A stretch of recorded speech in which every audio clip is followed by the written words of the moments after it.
Dear participants, good morning. Good morning, dear participants. The Asia-Pacific Regional Commemoration of International Women's Day 2026 will begin shortly. May I please request all participants to take their seats. And for our youth ambassadors for a day, there are placards indicating where you may be sitting next to the ambassador you are shadowing.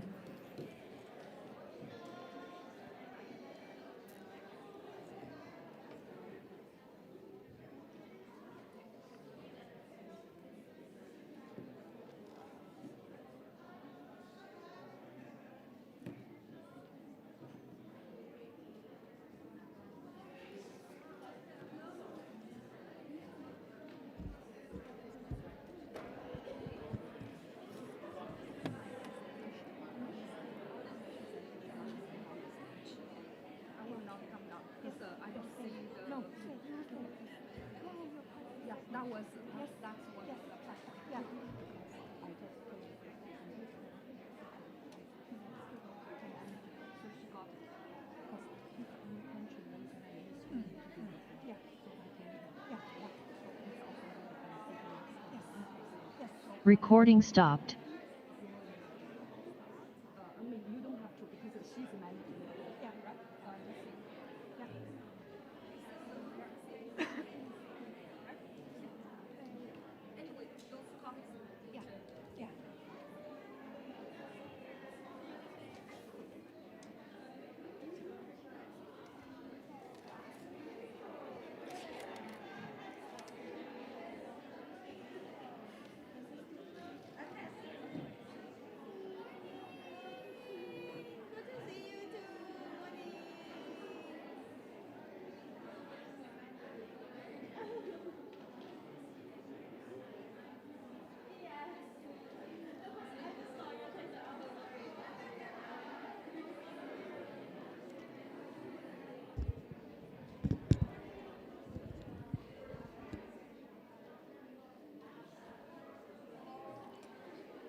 Good morning, dear participants.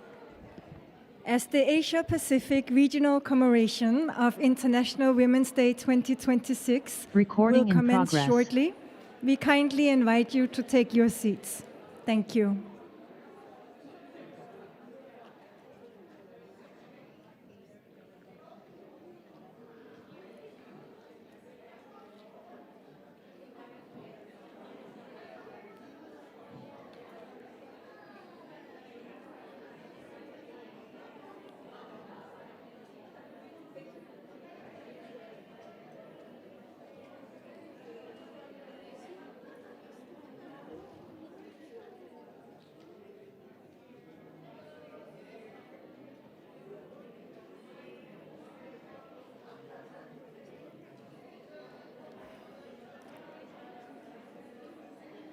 Excellencies, dear participants, a very warm welcome to the Asia-Pacific Regional Commemoration of International Women's Day 2026, celebrated under the theme, Rights, Justice, Action for All Women and Girls. I'm Shanna Olsen. I'm Social Affairs Officer here with the United Nations Economic and Social Commission for Asia and the Pacific, and it is my pleasure to serve as your MC today. We are privileged to be joined by distinguished ambassadors, representatives of ESCAP member states and other governments, UN colleagues, civil society partners, and our youth ambassadors for a day. We also extend an inclusive welcome to all joining us online from across the region. Excellencies, distinguished participants, when women have access to justice, everything changes. Justice is the catalyst. It unlocks potential. Justice is not a constraint on progress. It is the foundation upon which genuine, sustainable societies are built. And this International Women's Day, we recognize that the barriers we face are not insurmountable. They are solvable. With strengthened institutions, adequate financing, and the courage to challenge outdated norms, we can build a region where justice is not a privilege, but a guarantee, where every woman and where every girl has a voice, has recourse, and has hope. So welcome to a day of reflection, of dialogue, and action. Today we recommit to forging a path to a future marked by equality, by justice, and boundless opportunity for all. Our regional commemoration will now commence with a message from Mr. Antonio Guterres, Secretary General of the United Nations, on the occasion of International Women's Day 2026.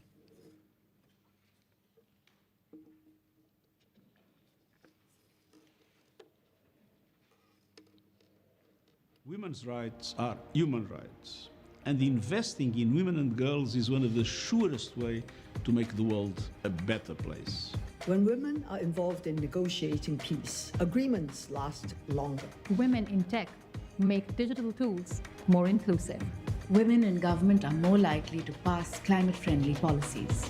When women have access to decent jobs and inclusive workplaces, our economies grow. And educating girls can unlock the brain power we need to tackle every issue on earth. Girls can do anything, and they deserve a chance. We need rights, equality, and empowerment for all women and girls. And we need women everywhere to be free from violence and fear. In sport, In politics, in peace and peacemaking, in healthcare, in science, And in the stories we tell on screen. just look at the young women leading climate movement across the globe. Women and girls are claiming their power. When we invest in women, in girls, life gets better for men and boys too. Life gets better for people with disabilities. For care workers. For the planet. For children, For parents. For justice. Для меня. Para mí. 为自己 Pour moi. ولي أنا أيضاً. Women and girls are changing the world. It's time to change the world for women and girls.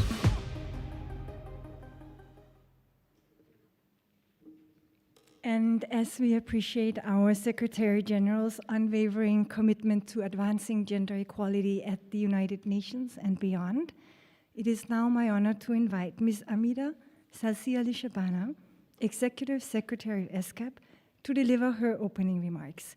Please, Ms. Alicia Bana, the floor is yours.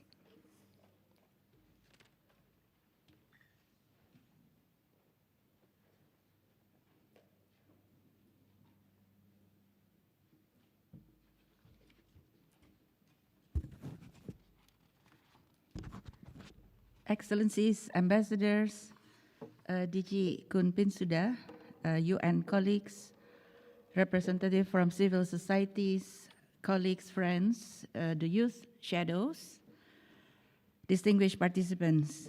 It is my great pleasure to welcome all of you to the Asia-Pacific Regional Commemoration of International Women's Day 2026. I would like to extend my appreciation to UN Women for their partnership in co-organizing this commemoration, as well as to the Women Ambassadors Group and the United Nations Resident Coordinator in Thailand for organizing the Ambassador for a Day initiative. Every year, this collaboration brings us fresh perspectives and renewed energy. We gather today with a shared commitment captured in this year's theme, Rights, Justice, Action for All Women and Girls. This powerful call comes at a time when strong institutions, respect for international law, and accessible justice systems are more critical than ever. It reminds us that justice cannot exist only in doctrine or declaration. It must be tangible and accessible, for it is essential to equality. As highlighted by SDG 16, justice is foundational to peaceful, inclusive societies. Yet, as the Beijing Plus 30 review showed, across our region, that foundation is cracking. In the discriminatory laws that limit women's rights, in the invisible weight of unpaid care work, in the poverty and lack of protection that hinder access to justice, and in the digital spaces where new forms of gender-based violence target women. Injustice does not fall on all women in the same way. Rural women, indigenous women, women with disabilities, migrant women, and many others face additional barriers that limit their access to justice. We must ensure justice is accessible to all women and girls. As we look to the future, decisive steps are needed to strengthen justice systems so that they are accessible, responsive, and inclusive. Together, we can focus our efforts on several key areas, namely, the first one is that we must address harmful social norms that restrain women's access to justice. Laws alone are not enough if victim blaming, gender bias, and discriminatory attitudes persist within our institutions and communities. Women should not be questioned more harshly than perpetrators. Survivors should not fear stigma more than violence. This requires sustained investment in public education, engaging men and boys as allies, and challenging the prejudices that prevent women from reporting crimes or seeking help. Next, we must build inclusive, coordinated, and responsive justice system. This calls for a whole-of-society approach, linking police, courts, health services, and civil society to create smooth referral pathways. It means reforming institutions to be survivor-centered and ensuring that women are not re-traumatized when seeking help. We must design systems that are easy to navigate and supportive to increase trust and ensure that justice is attainable for every woman and girls. And lastly, we must champion women's leadership in justice. Justice cannot serve all women unless leadership reflects the diversity of women's lives and ensure their voices are heard in the decisions that are made. This requires action to expand women's representation in our judiciary, law enforcement, as well as in senior decision-making roles. By ensuring women are at the table where justice is designed and administered, we build systems that are more responsive and trusted. Today, we are very privileged to hear from our esteemed panelists, ambassadors, as well as young people who will share their inspiring stories and initiatives advancing gender equality, access to justice, and the overall well-being of women and girls in our region. To all the youth, your voice matters, and we are very grateful to have you leading alongside us. You are not just the future, you are the co-creators of a more just world right now. We deeply value your input and your leadership. By working collectively and building on the insights shared here, we can shape a future in which all women and girls are not only equally protected, but fully empowered within every aspect of the justice system. Thank you very much.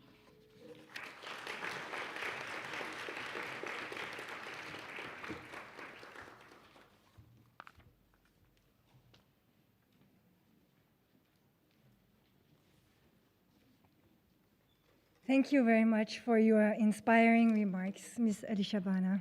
You reminded us that justice is lived, not just written, shaped by dignity, by responsive institutions, and by systems that women and girls can trust. Dear participants, I am now delighted to invite Ms. Christine Arab, Regional Director of UN Women's Regional Office for Asia and the Pacific, to deliver her opening remarks. Please, Ms. Arab, the floor is yours.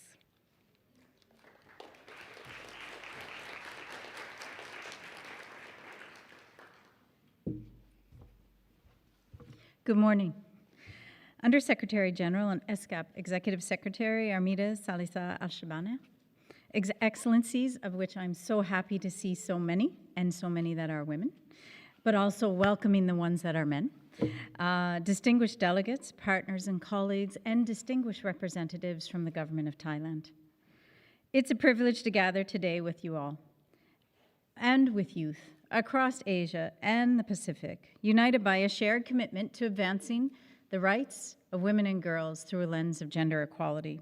And on behalf of UN Women and in close partnership with ESCAP, it's my honor to welcome you here to the Asia Pacific Regional Commemoration of International Women's Day 2026. International Women's Day is always both a celebration and a reaffirmation, and for UN Women, a call to action. It celebrates the steady transformation taking place across the region, where laws are being strengthened to uphold women's rights, institutions are becoming more responsive and accountable, and women are stepping into the leadership roles to reshape justice. And it reaffirms that the rights of women and girls, they're non-negotiable. They are not something to give up in a negotiation of any sort. Grounded in international law and reflected in the international and national commitments that governments have taken to enshrine equality, and the governance systems that have to roll these out. And these have to translate into a lived and real reality for women and girls and men and boys. Across Asia and the Pacific, we're witnessing the energy and leadership of governments and advocates in shaping a more inclusive future. From grassroots community organizers all across the region, to women parliamentarians and judges, to the male champions that stand with us, to entrepreneurs, private sector, and youth advocates, women are helping to build the societies that we discuss daily under a microscope so often in these rooms. Commitments to women's rights have guided 3 decades of progress, and we cannot forget the progress because it's very difficult to protect something if you aren't aware of how new it is. Each of these steps reflects the determination of governments, civil society, women and men champions working together to turn global commitments into meaningful change. So this year's International Women's Day theme is rights, justice, action for all women and girls. And it reflects a principle and a purpose. Rights establish the standard. Justice provides the mechanism. Action delivers the change. And all means all, in all their diversity, without negotiation. And as we look ahead to next week in the global 70th session, that means 70 years of the Commission on the Status of Women, we do so at a moment of opportunities alongside increasingly complicated realities that we all are treating with. The Beijing +30 national reviews that ESCAP and UN Women worked together on in the region, and then that was released at a global level, showed that globally over almost a quarter of countries where governments are reporting an active backlash against gender equality. And this comes in very different forms and shapes in different sectors in each country, in each community. And at the heart of any progress that's been reported is access to justice. It is central to realizing women's rights. It determines whether legal equality becomes lived, whether protections are enforceable, and whether institutions can build trust, and whether outcomes have meaning. Across contexts, justice systems are central to safeguarding the hard-won gains of the last 30 years and more.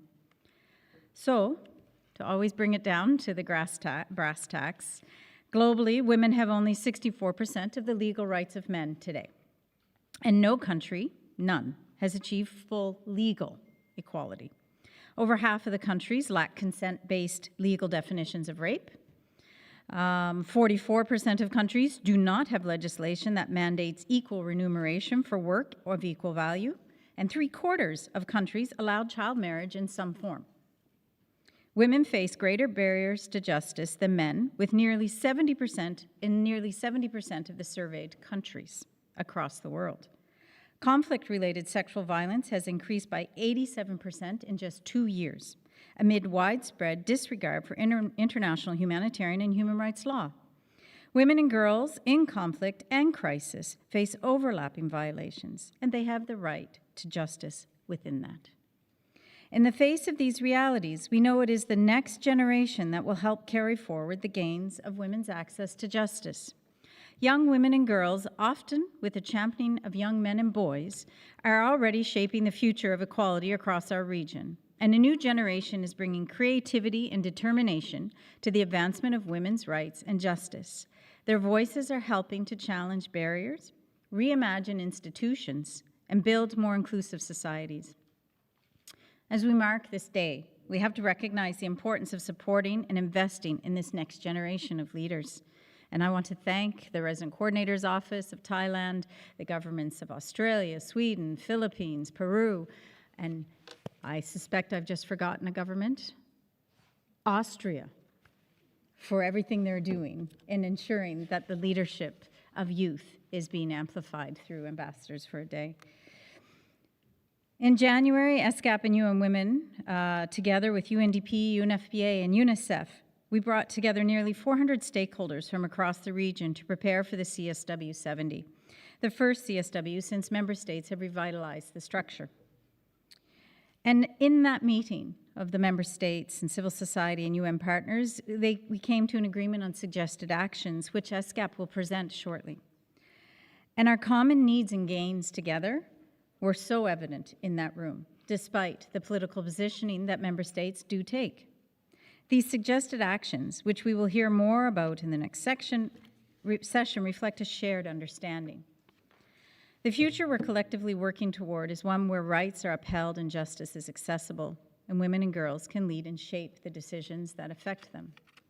I want to close with something that I often say, and I will keep on saying, is too often right now we hear that the system is failing women and girls. I cannot reiterate enough that we are all the system. The system is not a nebulous entity that sits out there and we walk around. Every single person in this room is part of the system. And what defines someone who stands up is not that they have to be overly brave, but simply that they think that what they have to say has value, and it does. I want to thank you all so much for your commitment and for coming today, and I thank everyone here who's made today possible, including ESCAP and UN Women teams. Thank you very much.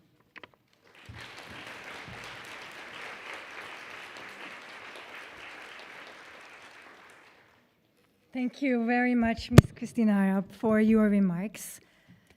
Today, as you so beautifully put it, we celebrate progress and we reaffirm that the rights of women and girls everywhere are universal and non-negotiable. Dear participants, this concludes our opening session, and we will now continue to the panel discussion. So I would like to invite the moderator and panel speakers up onto the stage to sit at the rostrum, please.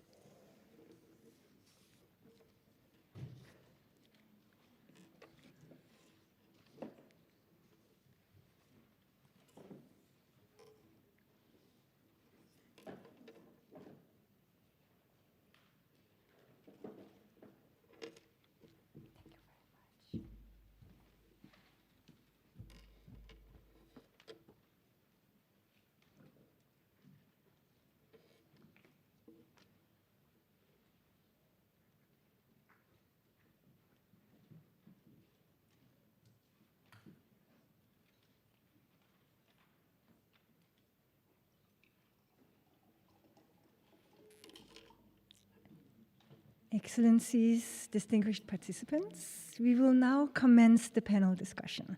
And it's my pleasure to hand the floor to Ms. Christine Arab as the moderator of this session. Thank you so much, Chane. I am honored to be joined by an outstanding panel of individuals representing government, regulatory innovation, and institution reform, and civil society.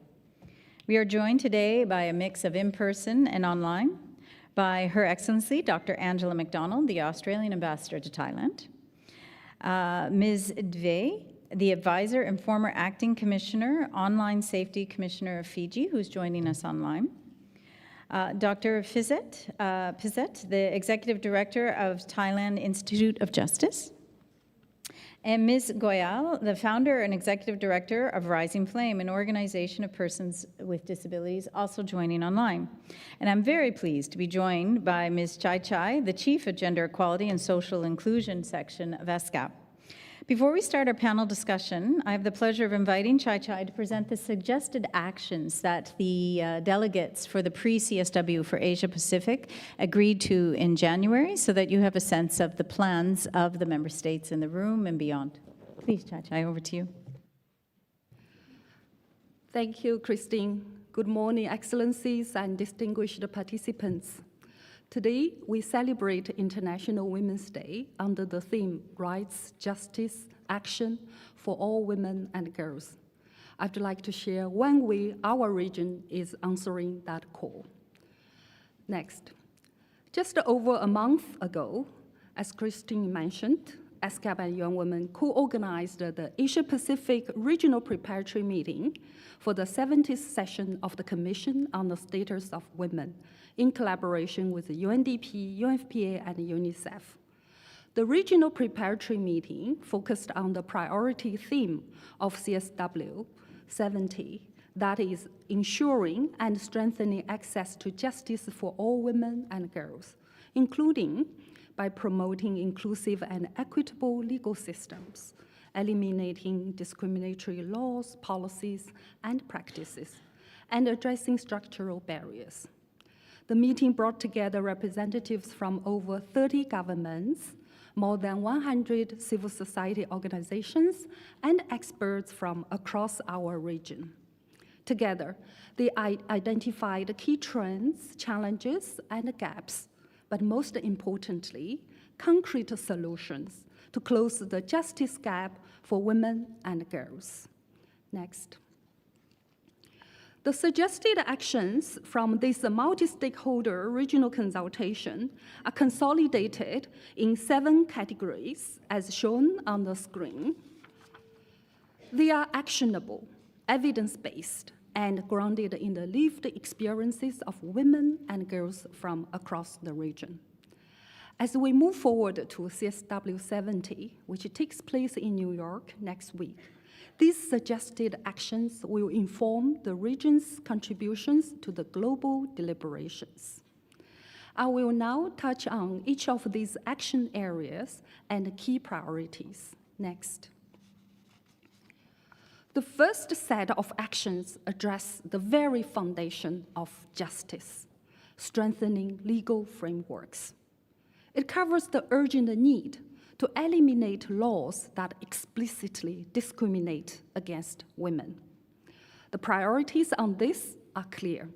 First, to align national laws with international human rights instruments, including reviewing any reservations that limit women's rights.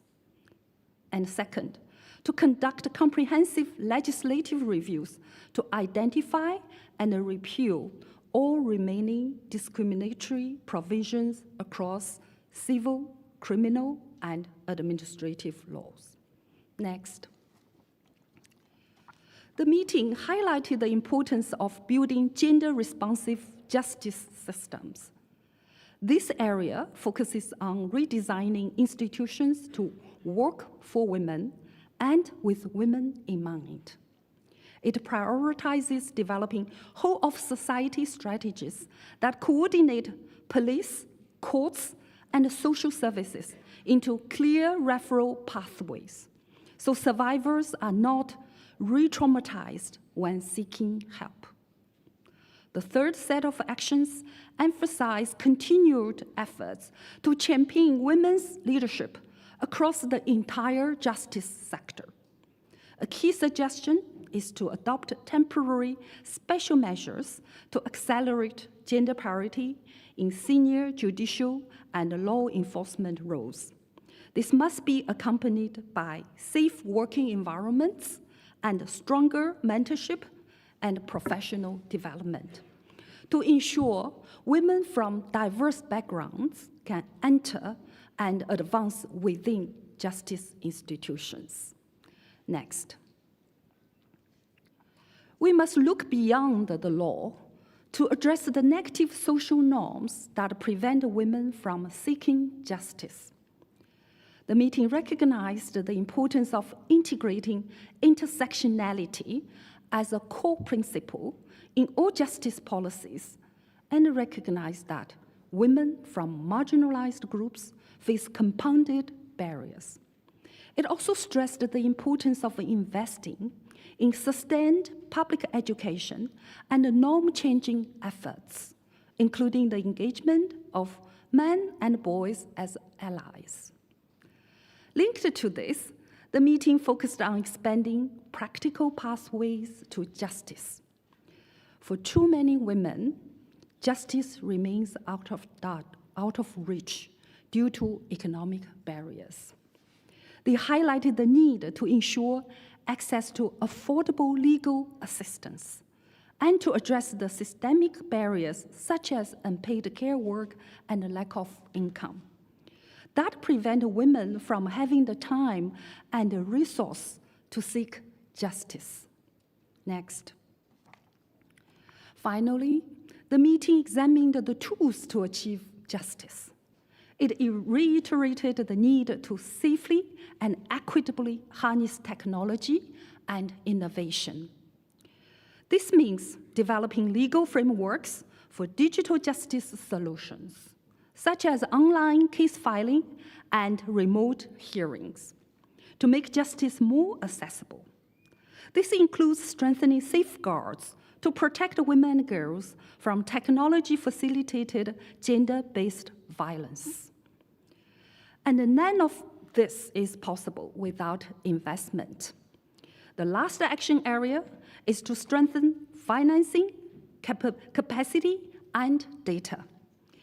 It emphasized the need to significantly increase both public and private financing for access to justice and to improve the collection of gender disaggregated data to drive evidence-based policy making. Next. Dear participants, the regional multi-stakeholder consultation drove home a strong message that progress requires partnership and collective actions. Let's build on this momentum by putting our heads and our hearts together to make justice accessible for all women and girls everywhere. Thank you.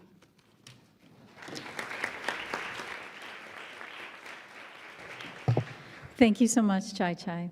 Now we're going to turn to the panel who's going to discuss and explore how we can move on a number of these suggested actions. I'm going to begin by asking each panelist a round of questions for which they'll have 5 minutes to reply. And after the first round of questions, I will then ask a shared question across all the panel. So it is my pleasure. Ambassador MacDonald. The CSW 70 priority theme recognizes that access to justice for women and girls is not only a legal issue, but a structural and political one. In a time of strain on gender equality and backlash against women's rights, how do we sustain momentum for gender-inclusive justice systems at both the national and multilateral levels? Thank you, Ambassador. Thank you. And following the suggested actions, I feel that there's not much more that I can add at this beautiful macro level in terms of the expectations on us as governments and countries, perhaps. So one of the things I feel that we can do is everything, everywhere, all the time, and all at once. But keeping some persistence and insistence on what we do. I think you talked about laws. Legal justice is not just a legal issue. My shadow today, Kun Kamanchanook, used the theme of norms preceding laws as a really important factor in addressing gender inequality and unequal access to justice. And I think she spoke about families, societies, schools, that we should be able to create a place where people are treated equally regardless of their gender.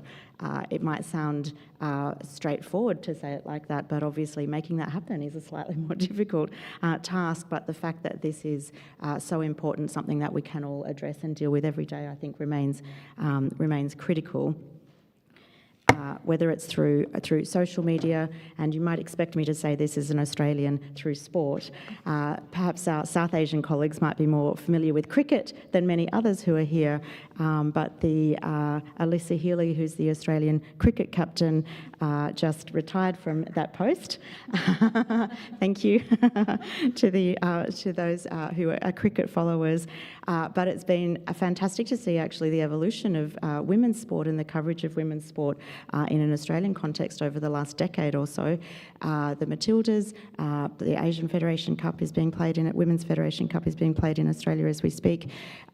What's so exciting actually from a broader perspective is seeing young boys, young girls actually being, I want to be Alicia Healy, boys and girls wanting to be these people in their sporting codes. This is actually a quiet evolution, I think, in how people are seeing gender equality, that these roles are not for men or for women, but if people are excelling and participating in those positions, those roles, it's something that anyone can aspire to and be inspired by. So I think that that norms and thinking about how we treat each other with respect at all times is really critical, and I echo your welcome and support for Male Champions of Change, which has been a big feature in the Australian system, particularly the private sector, in terms of having people step forward as men, often in leadership positions, who help keep spaces open for women. I know we'll get to leadership shortly. So I think norms and how we think about the roles, gender roles, becomes an important way that each of us can contribute to keeping these spaces open. But it's definitely norms and laws, it's laws and. So whether it's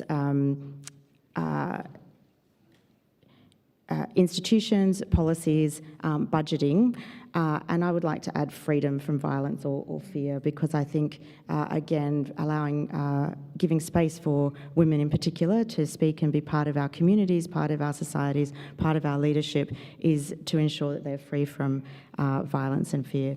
Australia does support women and girls' access to justice in our region through our international aid program, for example, providing assistance to draft and implement anti-gender-based violence legislation in Pacific nations, including in Papua New Guinea, that introduced a Family Protection Act in 2013, and in Tonga, introduced a similar act in 2014.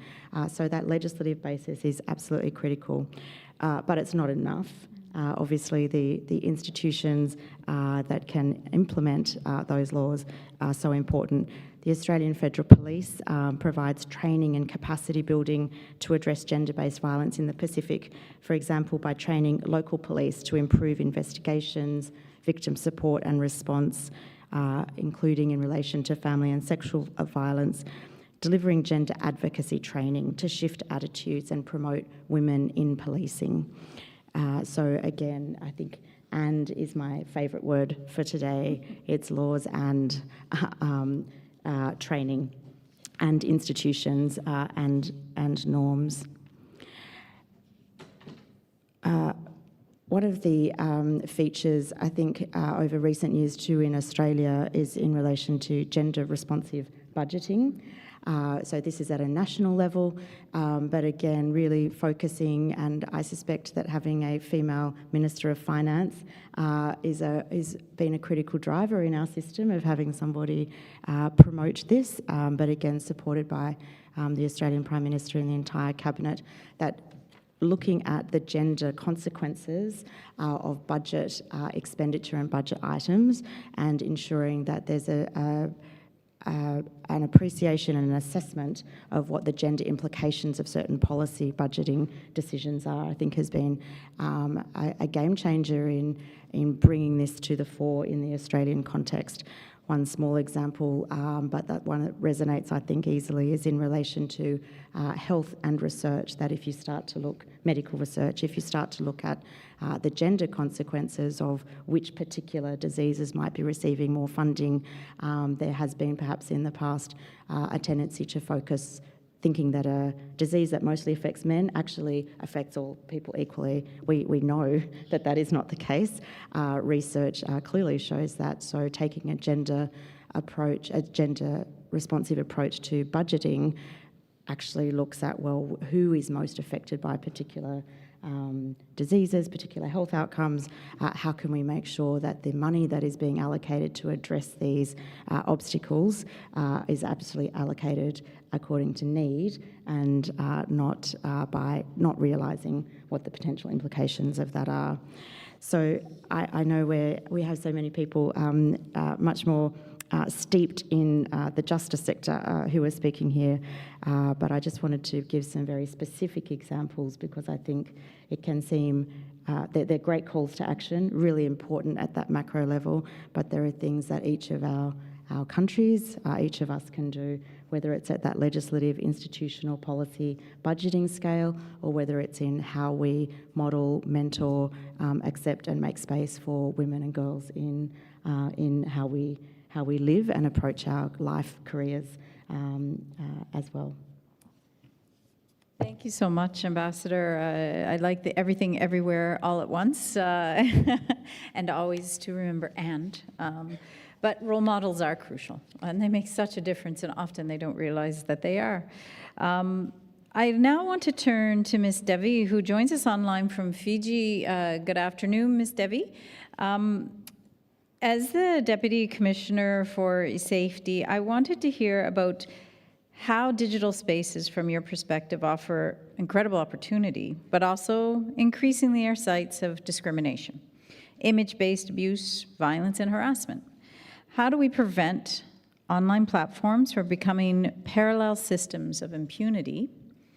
And what regulatory or policy innovations from the Pacific can help ensure accountability and safer digital environments for women and girls, boys and men? If Ms. Devi, do you hear us? Thank you. Yes, thank you. Wonderful. Thank We can hear you Moderator. perfectly. So please go ahead, Ms. Devi, and thank you for joining us. Thank you very much, and warm greetings to my fellow panelists and everyone joining us today. Across the Pacific and around the world, digital spaces have become an extension of our societies. They create opportunity, connection, and economic empowerment. But for many women and girls, there are also spaces where discrimination, harassment, and violence are amplified. Image-based abuse, non-consensual sharing of intimate images, sextortion, online stalking, and coordinated harassment campaigns disproportionately target women and girls. And the reality is this: technology has outpaced accountability.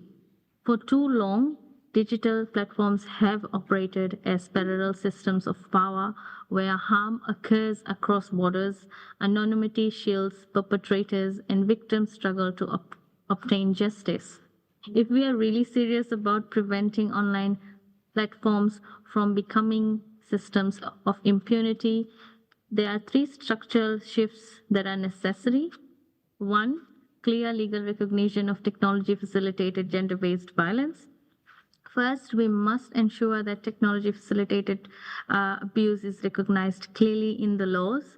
In Fiji, the Online Safety Act 2018 provides a civil regulatory pathway to address online abuse, including image-based abuse and harassment.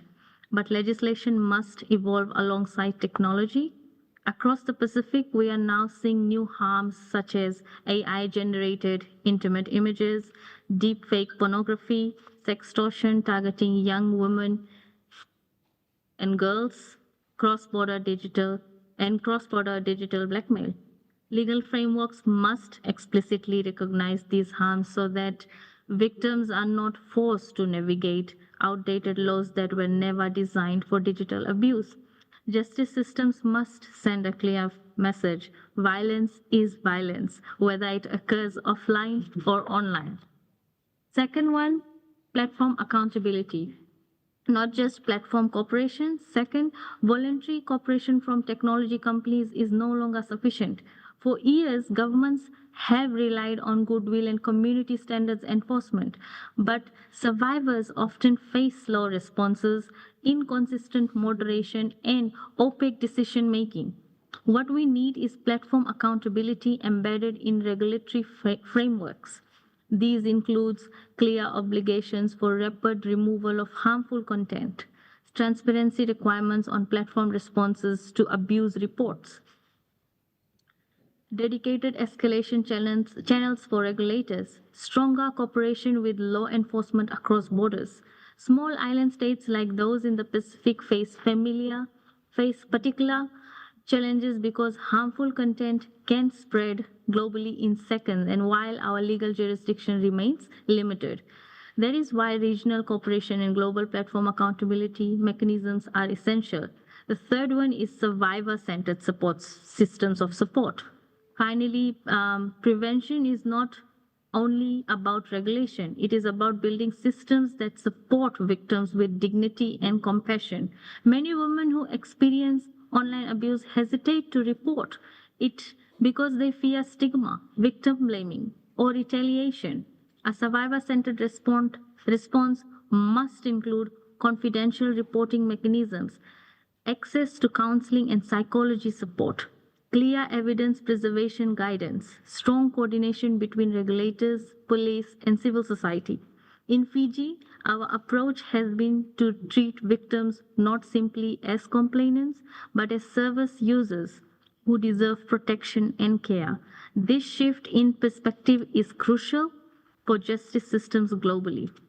The Pacific region offers an important lesson for the global community. Small island states may have limited resources, but we often build people-centered governance models.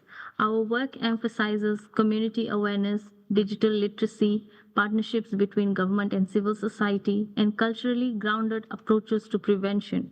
Because ultimately, safer digital environments are not created by laws alone, they are created by societies that refuse to tolerate abuse. If we want digital spaces to be places of opportunity for women and girls, we must ensure they are also places of accountability, protection, and justice. Technology should expand freedom, not enable harm. And as regulators, policymakers, advocates, and international partners, we share responsibility to ensure that the digital future is safe, inclusive, and equal for all women and girls. Thank you.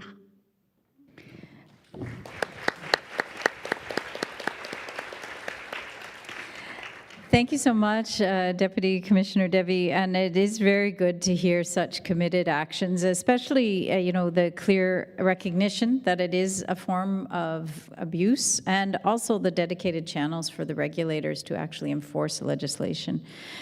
But also really appreciate the Commission's approach in ensuring support to the survivors, which is crucial. Now, coming back to the room, let me now turn to Dr. Pisset. The Thailand Institute of Justice sits at the intersection of policy reform, institutional practice, and justice sector innovation. How do we move beyond procedural reforms?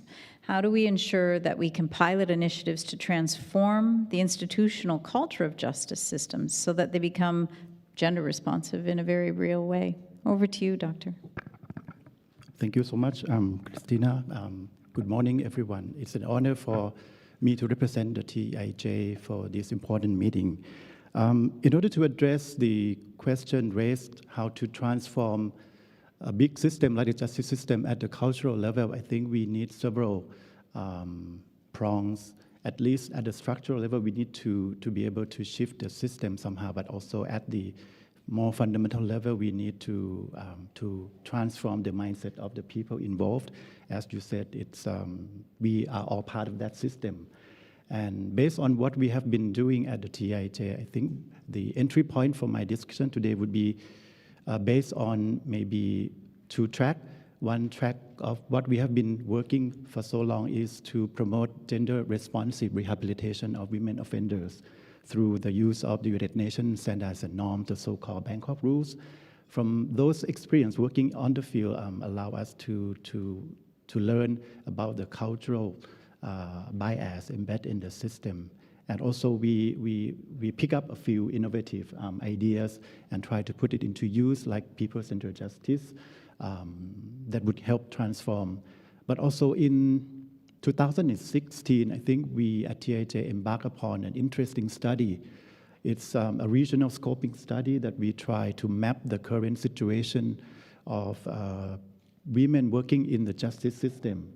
And we published the result of the finding and in a publication that we called Women as Justice Makers, Perspectives from Southeast Asia. And that study provides a benchmark for how we assess the situation regarding the gender representation, both in Thailand and in ASEAN region. And maybe I would like to use that study as a benchmark for my discussion with all of you today.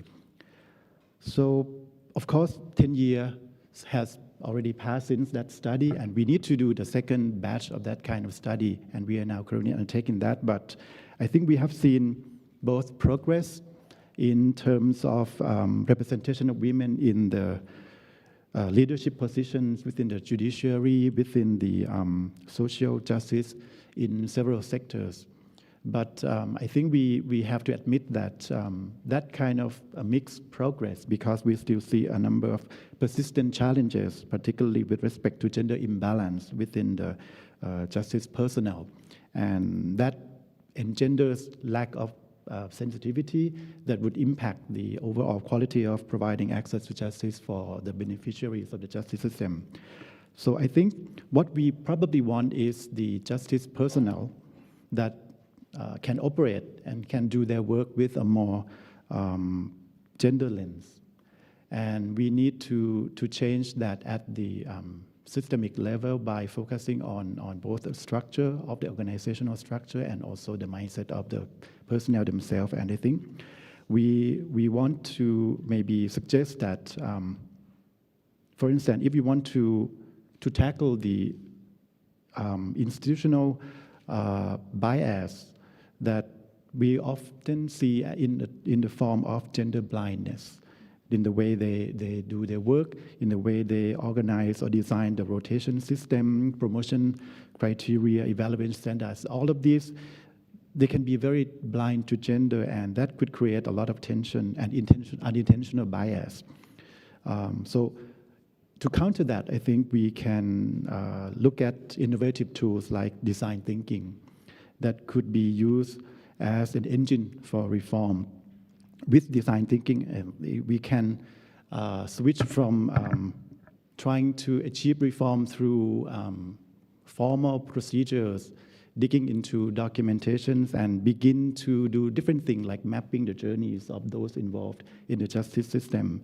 We can become or allow the justice personnel to be more empathetic and be less traumatic in doing their work with that kind of design thinking, because without the imagination that we can look at the journey of the women who struggle and who need to thrive, it would be very challenging for justice personnel to come up with work procedures and even the system level reform that can tackle the bias. Also, I think apart from design thinking is probably strategic foresight.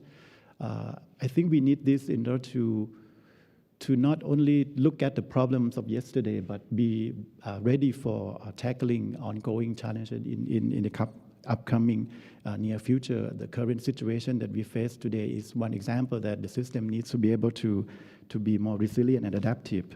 So these will probably be needed to tackle the gender bias and at the structural level. Another point that I would like to maybe briefly make is what can we do to achieve the shift in the mindset of the justice personnel? And I think what we really need is a kind of conversation that would inculcate a sense of gender-specific lens, and we need that kind of discussion every day on the table. And we need to be more inclusive. And I think one important step that would allow us to move closer toward that end is to normalize diverse leadership style. What I mean is that we do not want women working in the system to try to excel according to the established male standards. We want them to be able to excel in their own way, and the system needs to embrace that. Otherwise, we would risk achieving very prominent female personnel rising to the top only to just conform to the existing norm without being able to change the whole thing. So here, I think the people-centered approach would be crucial, not only at the policy level, but at the practical level, because having that kind of perspective in mind would allow the justice administration to put the needs of the people at heart, and that would probably be the very good beginning step for the system to begin to imagine how can they transform from what is to what the system could be, based on the ability to listen to women, understand more about the problems that they have, listening to their own lived experiences. And we do this with respect to women prisoners as well. Their lived experience is tremendously insightful for us in designing the way we work with government agencies to transform their practices. So I think in short, and to conclude, we probably want to move beyond procedural reforms, but that doing so requires more than individual goodwill or hallmark projects.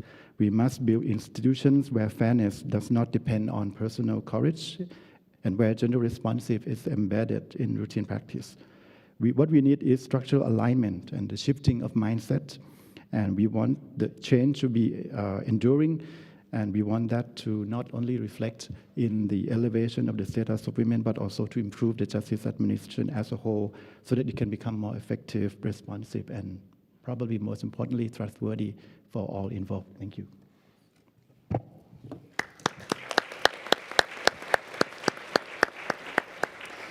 Thank you, Dr. Pisedan. UN Women uses the ASEAN study you did on women in the justice system because it's very hard to get the data. So we really appreciate it and hope you can do more. And we're happy to help if we can in any way. And the mapping of the journeys is essential. Most humans don't intersect with the justice system in their lifetimes, the average human. And when you do, it is overwhelming, especially if you're surviving a particular situation. So I really appreciate this. And now we are very good on time, Ms. Goya, and I want to thank you, Ms. Goya, for your patience, and for joining us online in India, where it is morning your time. Your work has consistently shown how justice systems exclude those facing multiple layers of inequality. When we speak about access to justice, how do intersecting identities and inequalities, including disability, age, socioeconomic background, or even digital exclusion, shape how we access and how we can receive the justice? And what do you see as needing to change so we can ensure that the justice system respects and can support these intersectional discriminations? Please, over to you, Ms. Goya. Thank you so much. May I please request the host to start my video? They've switched it off and I'm unable to switch it on. Can someone start the video? It says your name. There you go. It says we have your name up, Ms. Goya. It says I cannot start my video because the host has stopped it. Okay. Just one moment, and yes, please. People are doing magical things. Always with technology. I hope. Okay. Now it's on. Now it's on. Please go ahead, Nidhi. Thank you so much. Thank you for having me here. Thank you to the organizers, distinguished speakers, participants, and attendees. And greetings to everyone joining from across the region. Intersecting identities, those who stand at the margins.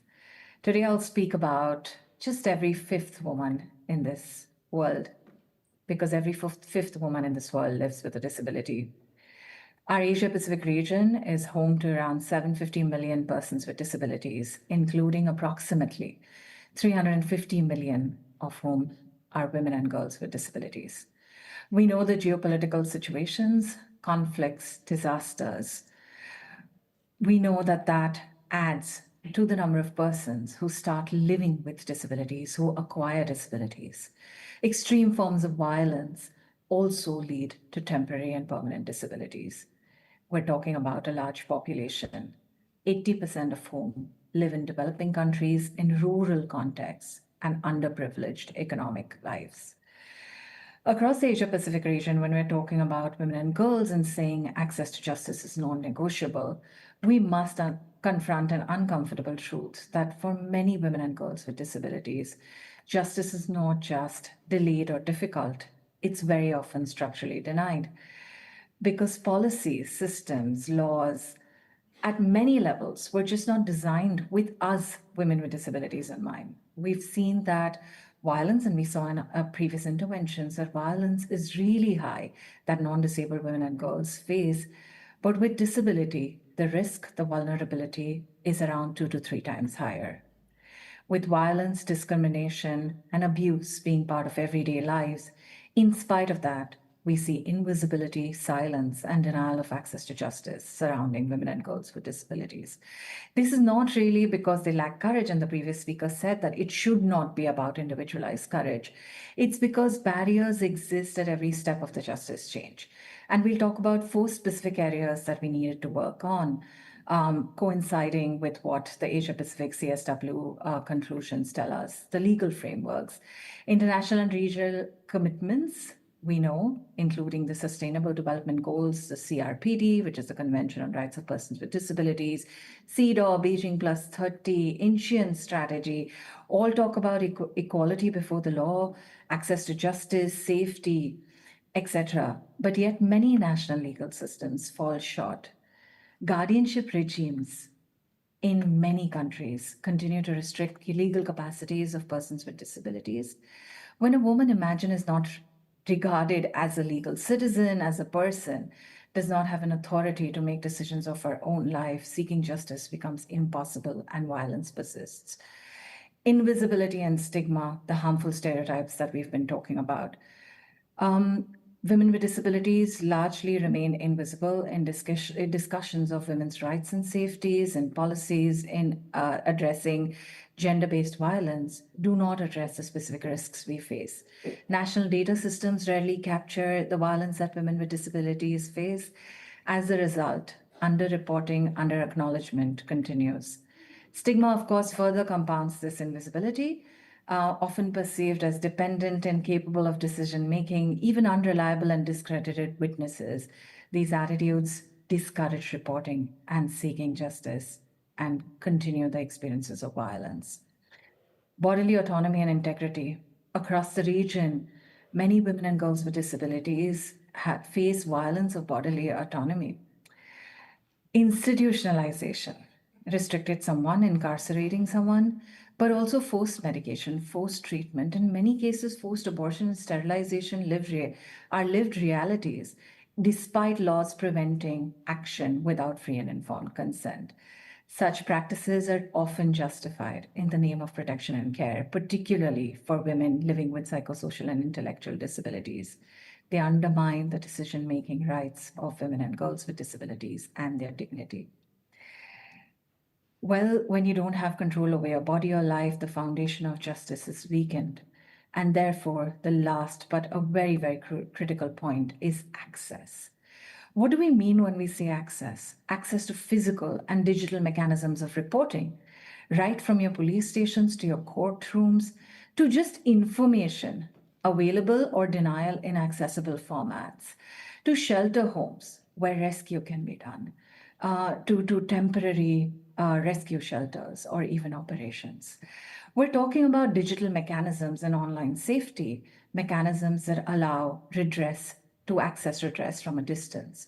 But inaccessibility in both the physical and digital infrastructure ensures that women with disabilities are trapped in cycles of abuse, unable to seek redress, and the barriers make it extremely difficult to file complaints or have any kind of justice. These new forms of exclusions around justice is more difficult because when we talk about digital, it's just digital literacy, it's digital access, online resources, which again compound with those who are economically marginalized, live in rural areas, or those who are elderly and not digitally literate. So when we talk about justice reforms, cannot be without access. Who are our justice systems built for?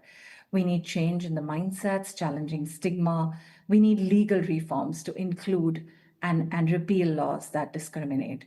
We need autonomy and dignity for all women and girls, and we need visibility in data policy. Without participation of women and girls with disabilities, our rights, justice, and action will only remain a dream. For women and girls with disabilities and those standing at multiple intersections, the simple point being that nothing about us without us is essential, but we really need to move to nothing without us to make justice a reality for all women. Thank you.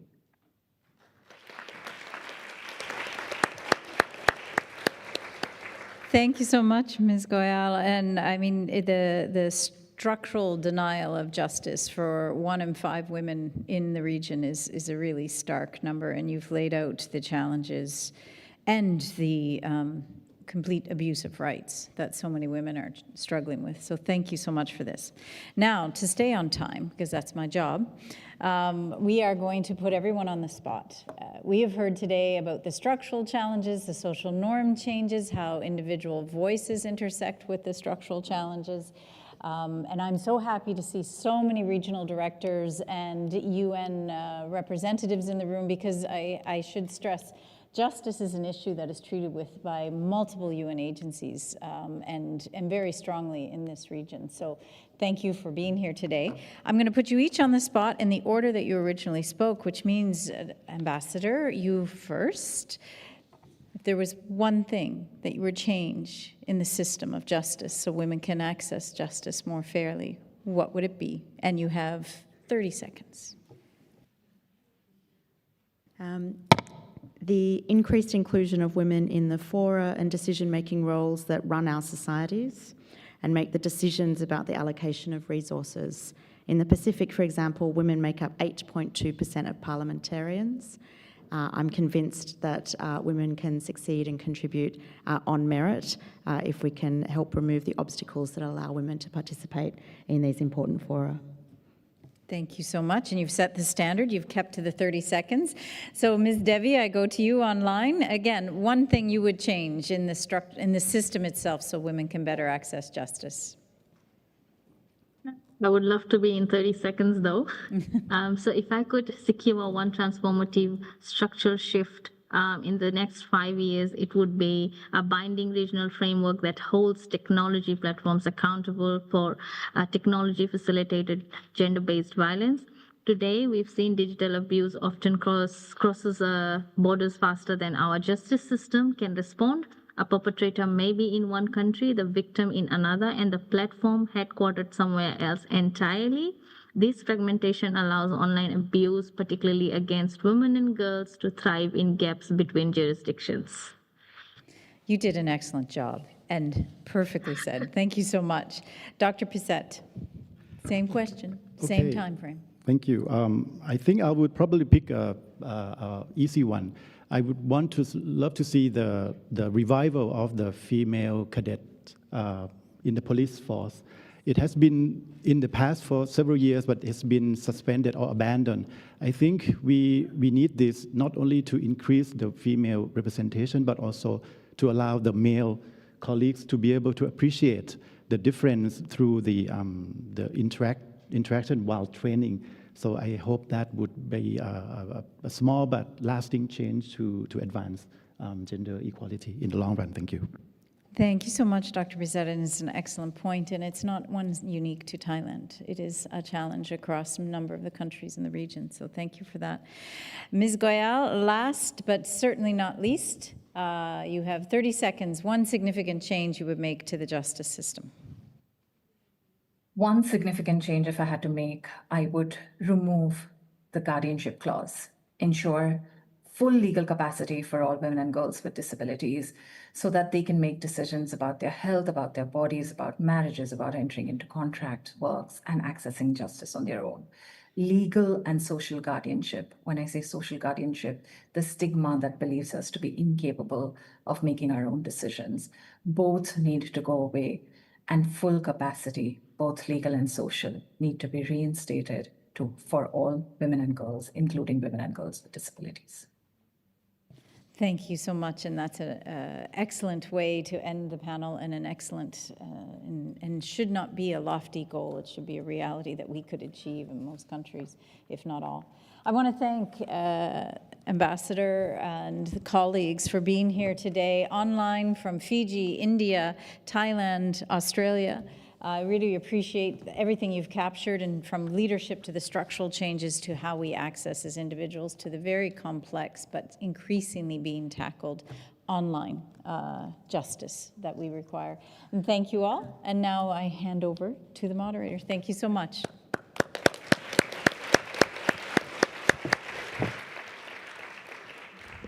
Thank you very much, Ms. Arab, for your excellent moderation of the panel, and thank you to the presenter and to all panelists for your valuable reflections and contributions this morning. Our panel speakers may now take their seats in the audience, and I think we can offer another round of applause.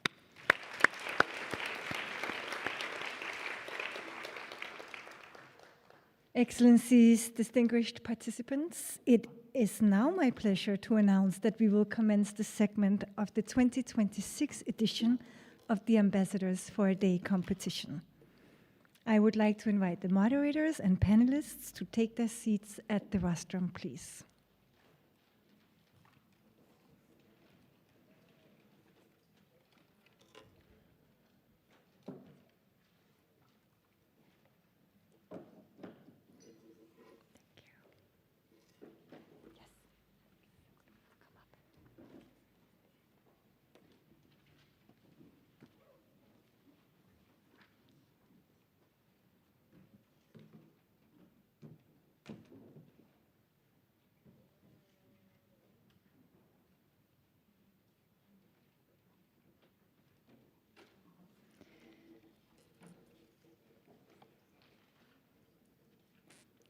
And it is now my pleasure to introduce Ms. Pinsuda Yayanama, Director General of Department of International Organizations of the Ministry of Foreign Affairs in Thailand, to introduce the Ambassadors for a Day competition.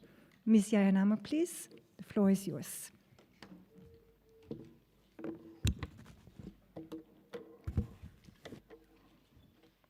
Swadika, very good morning to you all. Ms. Amida Salcia Alicia, Executive Secretary, United Nations Economic and Social Commission for Asia and the Pacific. Ms. Michaela Freiberg-Story, United Nations Resident Coordinator for Thailand. Ms. Anna Hammergren, Ambassador of Sweden to Thailand. Ms. Christine Arab, Regional Director of UN Women Asia and the Pacific, and UN Women Representative to Thailand, Excellencies, participants of the Ambassador for a Day 2026 initiative. It is my great pleasure to be part of the Asia-Pacific Regional Commemoration of the International Women's Day 2026 with you all today. I would like to commend the UN Resident Coordinator's Office, the Embassy of Sweden, diplomatic missions, and UN entities for continuing this inspiring Ambassador for a Day initiative. I also thank ESCAP and UN Women for organizing this commemorative event and providing a platform for us to engage with and listen to our young leaders.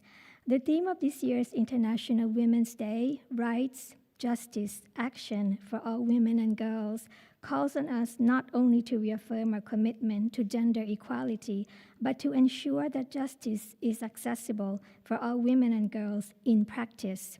In this spirit, the focus of this year's Ambassador for a Day initiative, ensuring and strengthening access to justice for all women and girls, translates that call into genuine action. Ensuring access to justice requires addressing systemic and structural barriers and strengthening institutional responses so that women and girls are effectively protected and supported. It also requires the meaningful inclusion of diverse voices including those of women and girls, in shaping the systems and institutions that respond to their needs. This is precisely the spirit of this year's Ambassador for a Day initiative. Thailand is determined to continue upholding equal rights under the law and ensuring that justice is accessible to all women and girls, and translating these principles into tangible progress. We also aim to carry forward the recent legal and policy developments, including the enactment of marriage equality legislation, the reforms to strengthen protection against gender discrimination, and expanded access to legal assistance through the Justice Fund. Building on this progress requires the active engagement of young people to champion equality, promote fairness, and help foster a culture where rights are respected in everyday life.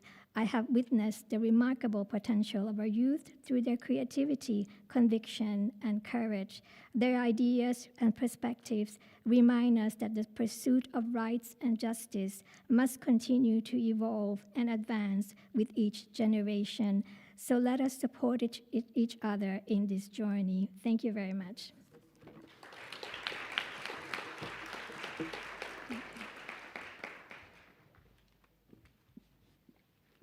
Thank you very much, Ms. Pinsuda Yayanama, for your introduction to this inspiring program. And to continue, we will now hear directly from youth leaders in a conversation moderated by Her Excellency Mrs. Anna Hammargren, Ambassador of Sweden to Thailand, and Ms. Michaela Friberg-Story, the UN Resident Coordinator in Thailand. Moderators, please, the floor is yours. Well, thank you so much. Excellencies, ladies and gentlemen, dear colleagues, and of course, students. It's fantastic to be here today. We should all welcome each other that we are gathering here to listen in, to learn on this year's themes, which is access to justice for women and girls. We decided that we would do this, our contribution as representatives of Ambassador for a Day, in a more of a conversation with three of our shadows. And thanks to Kun Pinsuda, who framed what Ambassador for a Day is. As most of you know, it's a program where women ambassadors, representatives from the Ministry for Foreign Affairs, and also UN representatives take on shadows, and we try to act as role models when it comes to gender and female leadership. This year we've been 26 hosts that have participated, and I have had the privilege to be the primarily co-host for the bilateral part of this, while the resident coordinator has been my partner in this work. So as we heard during the earlier session, of course, access to justice is a lot about the legal aspects, the legal system, but we also heard references to that it's access to other areas also. Justice is not only a legal issue, you could say, so we can talk about digital spaces, places like education, society in general, climate justice maybe, health, employment. There are very many areas where justice should be exercised by young people and by women and girls, of course. So today we can talk to three young people that have pushed for this sort of right to access in different areas. And I'm very happy to introduce you. We have with us Yoonjin Kim. You're from South Korea, studied here in Thailand. You're an alumni, right? You weren't a shadow this year. You've been a shadow before. And you will talk about the control of financial resources. Then we also have Kunyasma Dwaro. You've been my shadow this year, and you're from Patani, but you're studying in Poland, international relations, so you're back here for a little bit of a break. But we didn't give you a break. We put you here on stage instead. You will talk about climate justice and maybe impact of disasters and how you can address these. And last but not least, we have Kuntirashon Intarananon Taiwalai. You have a background already in international business. And you will highlight, of course, how men and young men can be an important part of also securing access to justice for women and girls.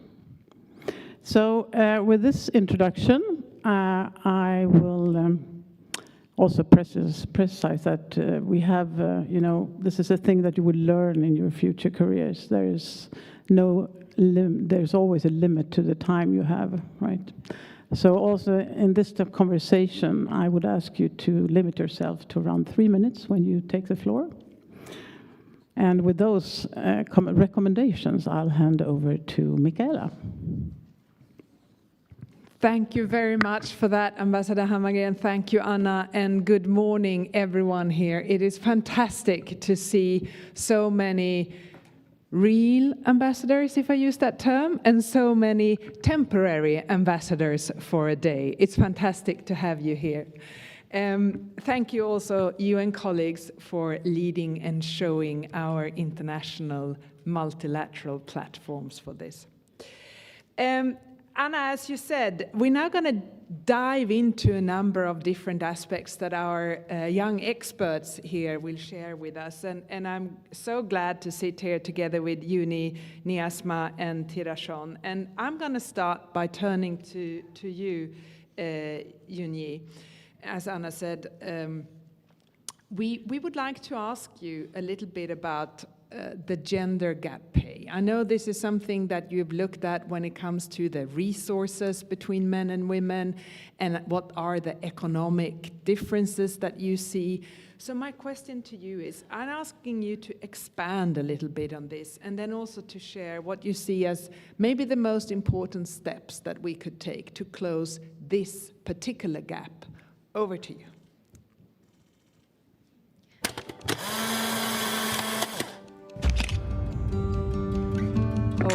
Okay. People growing up believing in colleagues, it's great that we see this video, but I'm asking you to hold it for now because I would really like to hear what Juni has to share, and I will announce it a little bit later. Thank you. So, Juni, over to you. Thank you for your question. So I came up to this idea where unequal payment was pretty concerning, was especially because I am a student preparing for universities, and often I see that the workforce, the job markets that the society prepare is usually they depends on a reputation of the universities, their ranking, what we have taken in our university years, such as master degrees or doctor degrees, that either determine what we will be having those income, what we'll be getting. And a point that I have reached over here, and I feel like those opportunity has provided for the students is narrowed down, especially if we have those financial stability. Yes. Thank you very much for that. And it's the important point you make about that financial stability, something that I think we all want to have and need to be able to know where we're heading. Anna. Over to me again. Thank you very much for that. Very good thinking, I think, from your side, Juni. Thank you. We have 2 more people to ask questions to, and I think when I look at, looking in my papers here, we all know that there were enormous floods in the south this previous year.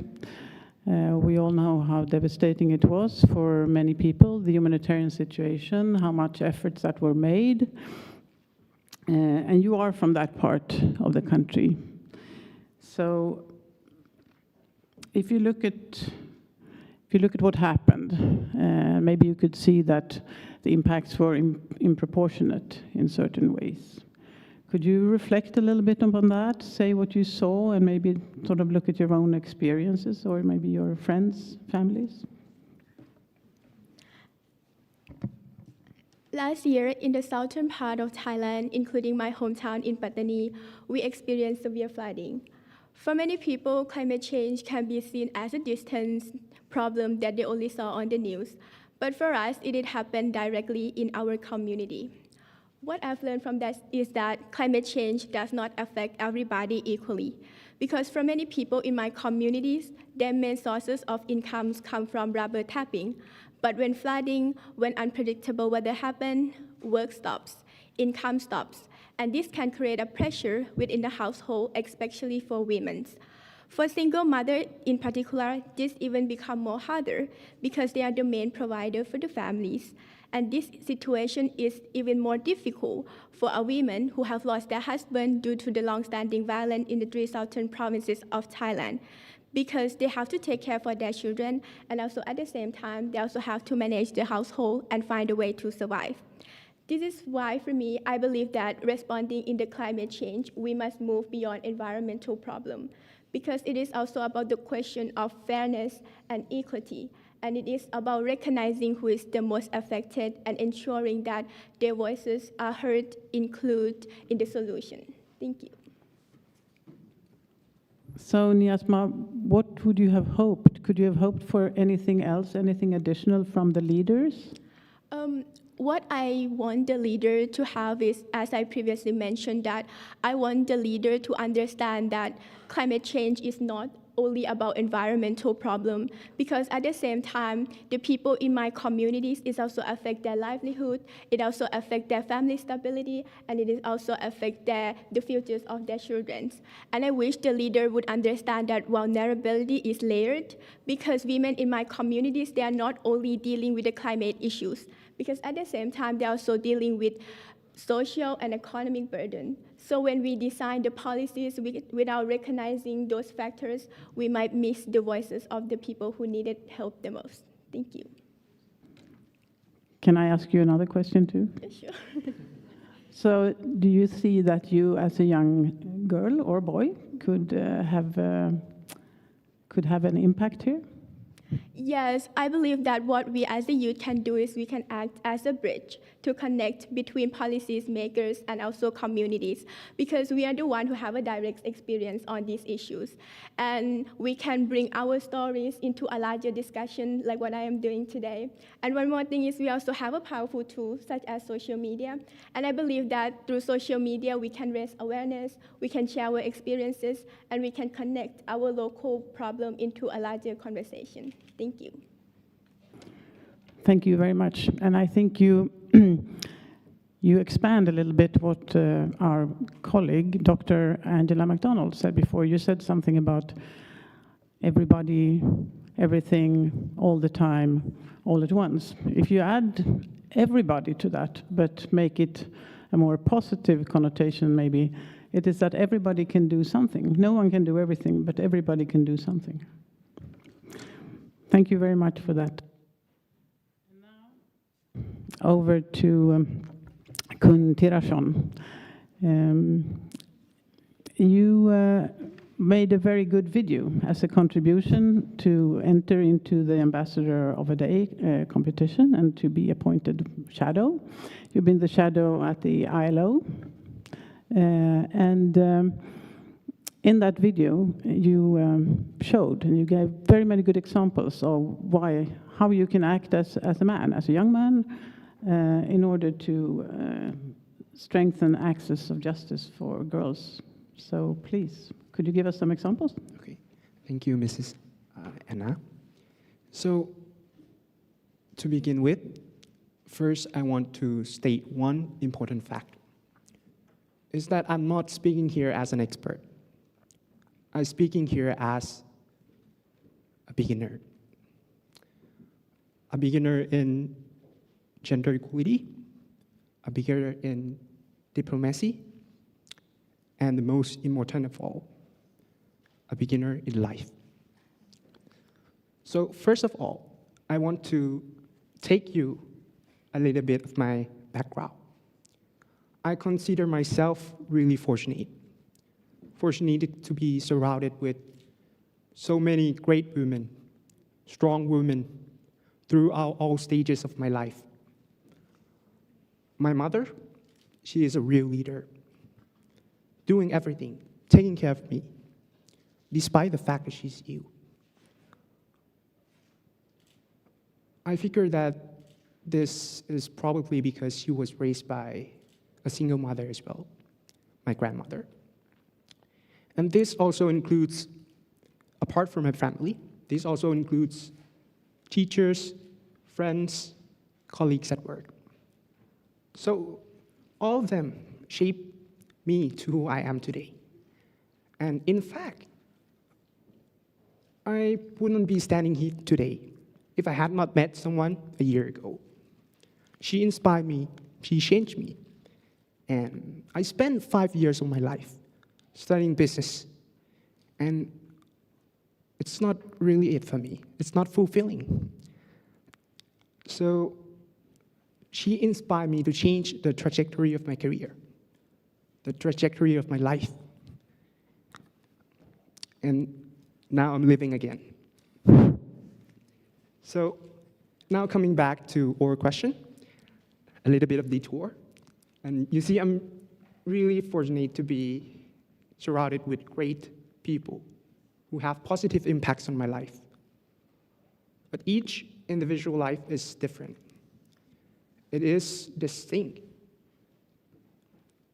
So how can we change that? How can we make them aware of this fact? This can be done through initiative, creating platforms where men and women can exchange views openly. Dialogue forums, for example, here. The fact that I'm here is already considered proof to some extent. We can do community discussions or live conversation through social media, like she said. This makes men better understand experience and challenges faced by women. Initiatives such as He for She have showed that when men are invited into the conversation, they are more likely to become allies. Creating this inclusive space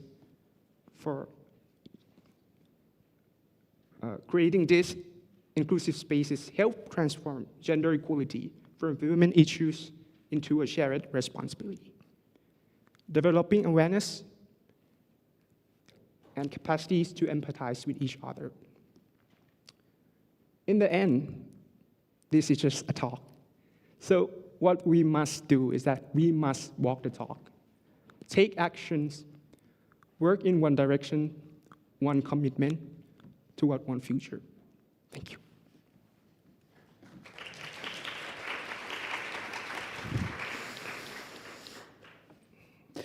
Well, thank you very much for this very personal witness of what you've experienced and how you're trying now to, as you say, walk the talk. And I see you as a very good role model, even if you said that you're a beginner, or how you pronounced it. I think that you're already a good role model when it comes to showing an interest and understanding for the fact that gender equality is for the better of all. Let me add on a little bit. So I just want to say that for me, the most important thing is courage. Because right now, you all can see that I'm shaking and I'm really nervous. But it is really crucial for you to step up, to speak up despite the fact that you are not ready. So be there for everyone. And then we are not transforming anyone, We're bringing together everyone. Men, boys, women, girls, LGBTQ+.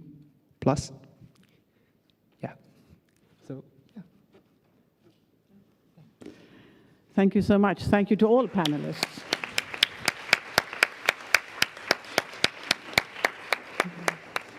And over to you, Michaela.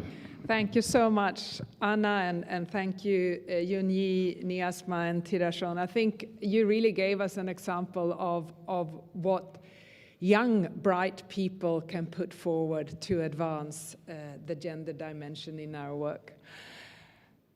But I want you to know that we had over 200 applicants to the Ambassador for a Day this year.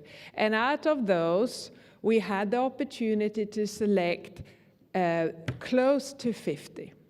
Some of them spoke about the issues that we have also touched upon here today. My shadow Archie spoke about the rights of sex workers, and my shadow Pearl spoke about the cultural norms.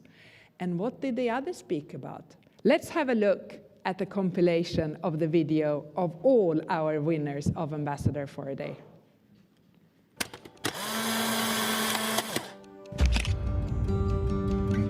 Social norm is what people growing up believing in. All sorts of women still faced with violence, discrimination, beauty standard. Many women and girls remain silent or fear. They fear not being believed, blamed, and abused. That is why we are excluded from shaping our own futures. We should support everyone, regardless of sex, race, nationality, language, or religions, or any other status. Change could begin within us, and it could begin now. Justice must be free, accessible, and available in every language without discrimination and any condition. Legal system must clearly prioritize the safety of the survivors. Government and institution must establish a strong, visible, and secure reporting system across workplaces. Creating a diversity quota for entering politics. Eliminating gender and gender identity bias in hiring. Because while a law can grant a right, only the removal of stereotypes can grant true freedom. We must ensure that women are at decision-making table, not as a token, but as a leader of our recovery. So, we need clear change.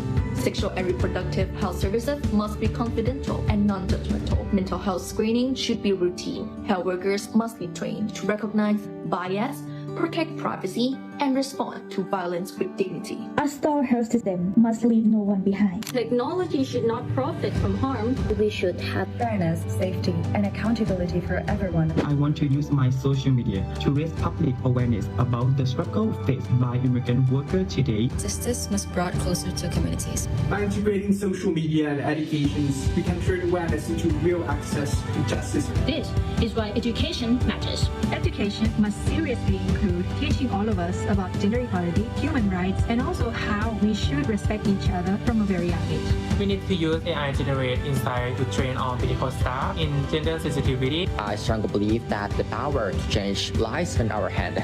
It's time to move from law on paper to justice in practice. Speak out, be brave, tell the truth. The change is within us. We can truly change a world.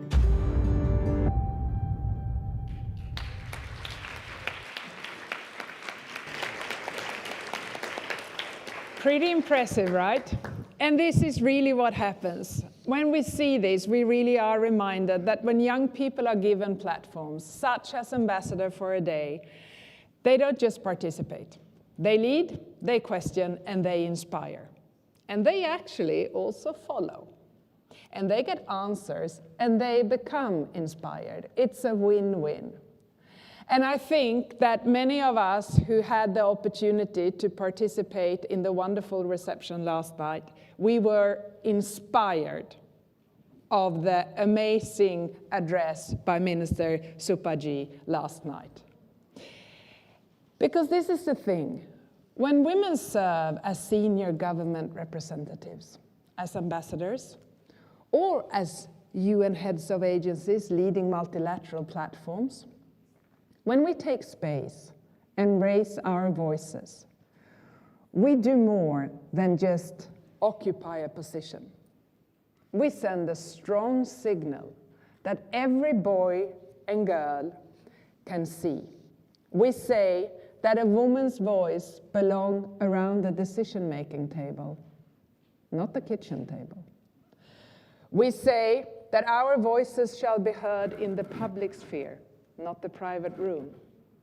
And we say that our ideas shall shape the future, not be hidden in the shadows of history. That is exactly what Ambassador for a Day is all about. And over the past day, maybe also later on today, depending on our different schedules, young women and boys have had the opportunity to step into the world of diplomacy and leadership and seeing firsthand what it means to serve, to represent, and to lead. Our young ambassadors have had the opportunity to get to know the Royal Thai government, to get to know ambassadors and international civil servants in leadership positions. So before we close, we would like to share another short video featuring the women ambassador and UN leaders who made this experience possible. In their own words, they want to reflect and they want to give you a little bit of a send-off, an offer of encouragement to the next generation of leaders. So with that, thank you all for being part of Ambassador for a Day. And thank you, Anna, for your co-organization of this. And to all of you, happy International Women's Day.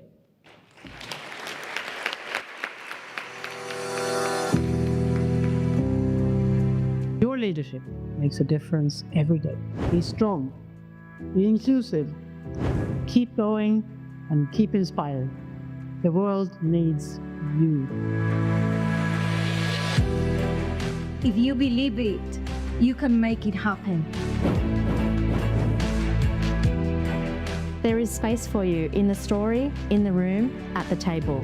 And if you can't see that space yet, you're powerful enough to create it. Your voice matters, your courage matters. The future is in our hands. Let's join them. Embrace your potential, your power to inspire, to lead and to transform the world. Leadership begins the moment you decide your voice matters. You have the power to inspire, to lead, and to change the world. They can be whatever they want to be, artists, scientists, astronauts, doctors. Go for your dream. Because of women before you, much has been achieved. Now it's your time to continue the journey for freedom and empowerment of women. Educate, empower, elevate. When opportunity is equal, excellence is inevitable. Dear young friends, your vision can change the world. Lead with purpose, humility, and kindness.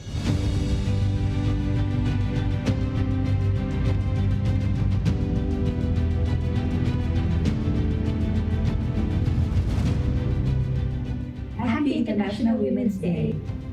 Happy International Women's Day. Happy International Women's Day. Happy International Women's Day.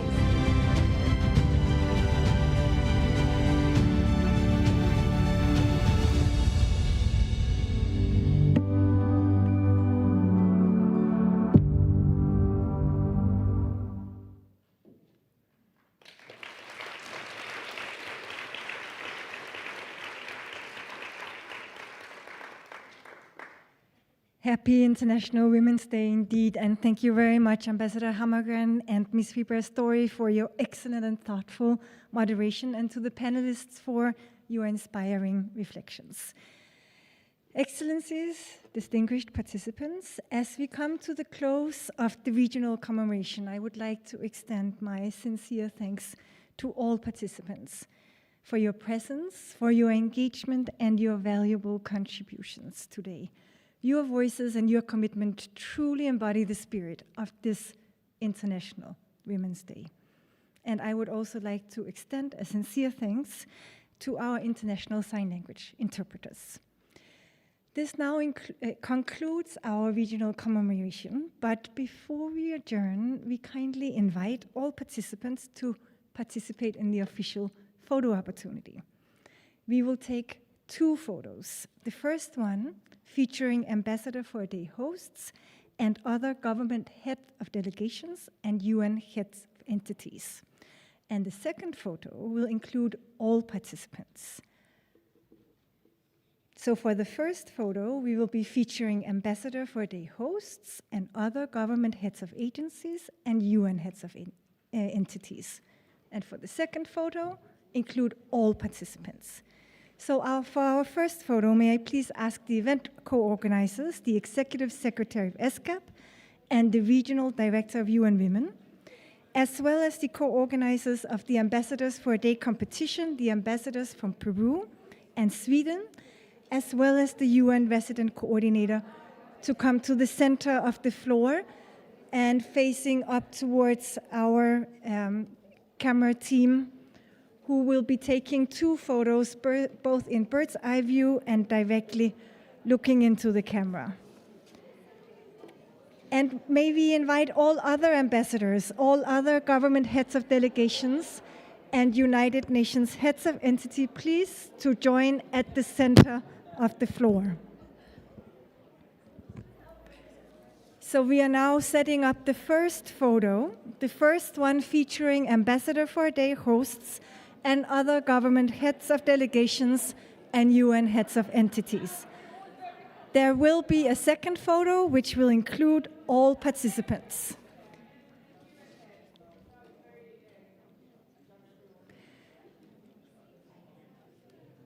Okay, so we are looking for the cue here. I think we are going to start with looking straight ahead at the photographer in the room. And I'm going to do 3 countdowns from 3, so we know how to smile and when to smile on 3, 2, 1. And another smile in 3, 2, 1, please. And may I kindly ask the distinguished participants now in the group photo to look upwards. There are 2 photographers upstairs. They are ready, and we are going to go on 3, 2, 1. And we are going to have one more time, last photo, 3, 2, 1. Thank you very much. Now we will take a photo with all participants. So those standing in the center, please remain where you are. If you are seated in the first 3 rows, please stand where you are and turn towards the photographers standing above us in the back. And if you are seated in the 4th row or along the walls, please move in to fill the spaces in the aisles. So if you are seated in the first 3 rows, please stand where you are and turn towards the photographers standing above us in the back. If you are seated in the 4th row or towards the walls, please move in to fill the spaces at the aisle. Thank you very much. We are going to be counting down shortly. And we thank you all for your cooperation and for your flexibility during this photo opportunity. We really appreciate your patience in helping everything run smoothly. And to inform you that these photos will be shared with you. Are we going to have the shadows with us? No, yes, they can move. If they're here, they will turn around. So we are going to share these photos in batches through the link shared on the UN Women Asian Pacific Flickr page. And you are, of course, also most welcome to remain in the conference room to take additional photos and connect with one another. So we are going to look straight to the room first 2 times on the count of 3, 2, 1, smile. And let's give everyone a second chance on 3, 2, 1, smile. Thank you very much. And we are going to look up towards the photographer here, waiting for a cue. It looks we are ready, so let's go on 3, 2, 1, smile. And 3, 2, 1, smile. Thank you very much. We will share these photos with you. And happy International Women's Day.